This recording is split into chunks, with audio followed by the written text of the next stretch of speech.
तो चलिए आज हम बात करने वाले हैं अपने उसी टॉपिक को हम कंटिन्यू करने वाले हैं। ठीक है, जो हमने पिछली क्लास के अंदर आपसे आपसे हमने आपका डिस्कस किया था। चैप्टर का नाम था, चैप्टर तो खैर नहीं है लेकिन टॉपिक का नाम था इंटेलेक्चुअल प्रॉपर्टी राइट्स। देखो, हालांकि आप लोग जान चुके हो कि इंटेलेक्चुअल प्रॉपर्टी का मतलब क्या होता है। सर, एक ऐसी चीज, एक ऐसी प्रॉपर्टी, एक ऐसी संपत्ति जो फिजिकल फॉर्म में अवेलेबल नहीं होती, हमको अपनी आंखों से उसको हम देख नहीं सकते और ना ही उसको हम टच कर सकते हैं, लेकिन वो हमारे ब्रेन के अंदर होती है ना। इन्वेंशंस माइंड का है ना, आपके जो दिमाग के अंदर जो चीजें, जो आइडियाज चल रहे हैं, उनको भी गवर्नमेंट एक तरह की प्रॉपर्टी मानती है, क्योंकि उसके थ्रू आप पैसा कमा सकते हो सर, अपना पेट पाल सकते हो, बेनिफिट्स मिल सकते हैं आपको उसके थ्रू। तो उन्हीं को नाम दिया गया था इंटेलेक्चुअल प्रॉपर्टी। हालांकि इसके पहले की जो वीडियोज हैं या जो क्लास हुई थी, आप उसके अंदर जाकर देख सकते हैं कि हमने इसके बारे में जो बात करी थी वो क्या थी।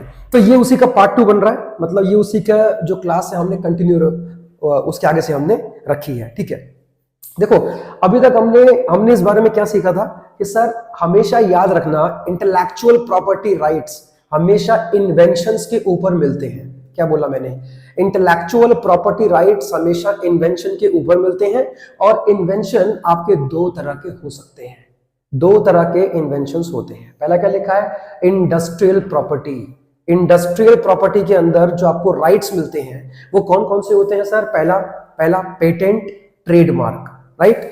इसके बाद क्या लिखा हुआ था? Industrial designs. पिछली क्लास में डिस्कस इसके बारे में हम कर चुके हैं। क्या लिखा था? Geographical indications.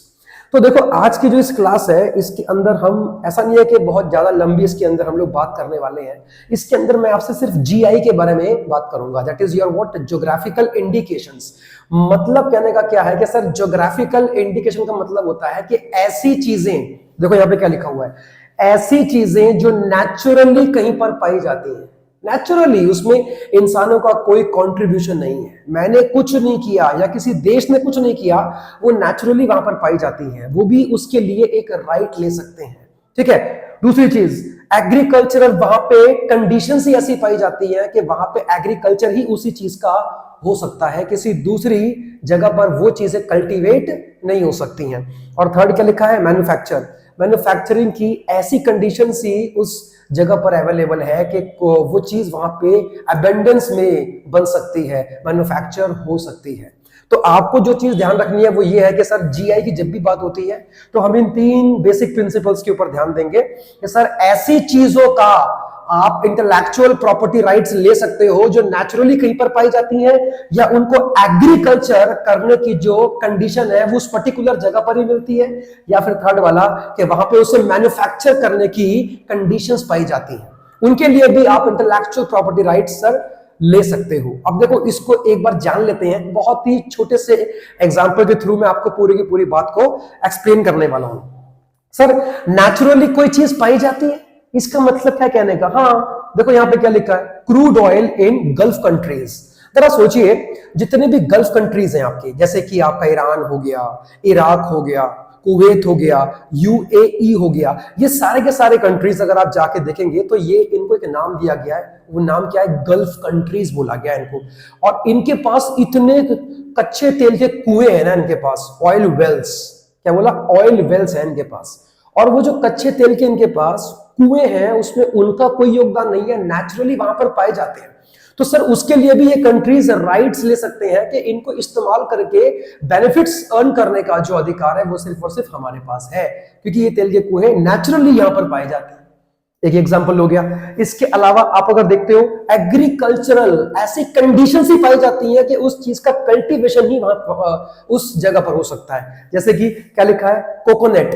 जरा याद करो, साउथ इंडिया के अंदर नारियल के पेड़ उगना आसान है ना। आपने कभी ध्यान दिया होगा, नॉर्थ इंडिया के अंदर आपको हार्डली कोई नारियल के पेड़ मिलते होंगे। क्यों? क्योंकि वहां पे एग्रीकल्चर की कंडीशंस ही ऐसी है कि वहां पे नारियल के पेड़ बहुत ज्यादा उग सकते हैं। तो ये उसके लिए भी एक राइट ले सकते हैं कि सर इसको भी इस्तेमाल करके बेनिफिट्स कमाने का अधिकार खाली हमारे पास है। इसके अलावा क्या लिखा है? एप्पल्स। इंडिया का कौन सा स्टेट एप्पल्स के लिए बड़ा फेमस है सर? कश्मीर। कश्मीर जाओगे, कहते हैं इतने वैरायटी ऑफ एप्पल्स है वहां पे, इतने वैरायटी ऑफ एप्पल्स है कि सर आपने कभी जिंदगी में नहीं खाए होंगे, इतने एप्पल्स पाए जाते हैं।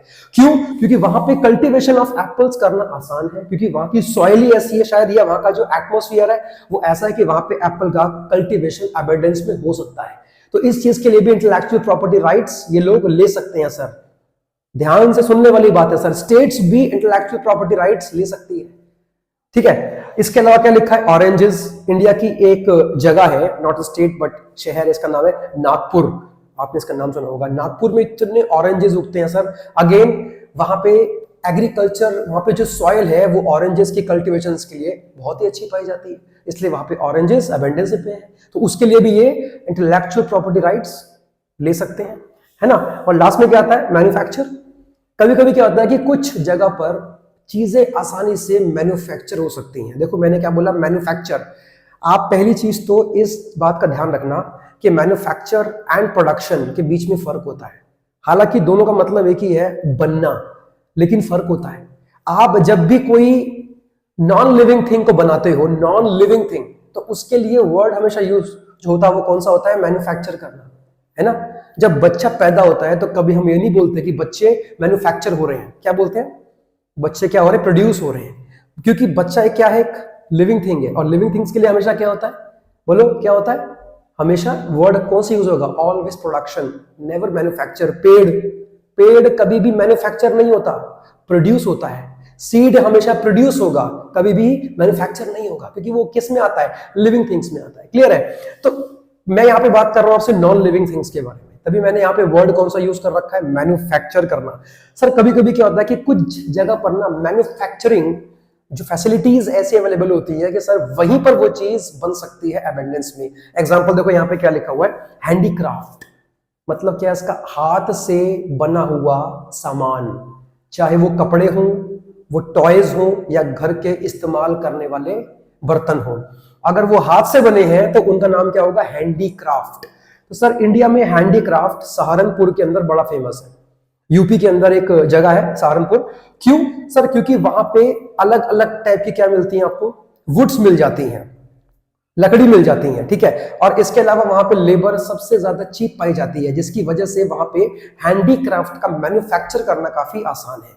तो देखो इसके लिए भी इंटेलेक्चुअल प्रॉपर्टी राइट्स अगर वो चाहे तो ले सकते हैं सर, क्योंकि वहां पे इस तरह की कंडीशंस है, इस तरह की बातें वहां पे अवेलेबल है कि वहां पे उस चीज की मैन्युफैक्चरिंग करना आसान है। क्लियर हुआ नहीं हुआ? तो ये हमारा था लास्ट टॉपिक, जीआई। हालांकि ये कॉन्सेप्ट और भी बहुत ज्यादा बड़ा है, ये वास्ट है, इसको जानने के लिए हमको बहुत सारी क्लास चाहिए होगी, टाइम चाहिए होगा, बट ज्यादा वीडियो हम इसके ऊपर नहीं शूट करने वाले, और ना मैं आपको क्लास दूंगा इसके ऊपर। अगली बार जब आओगे तो इसके बारे में और डिस्कशन किया जाएगा, ठीक है। Thank you.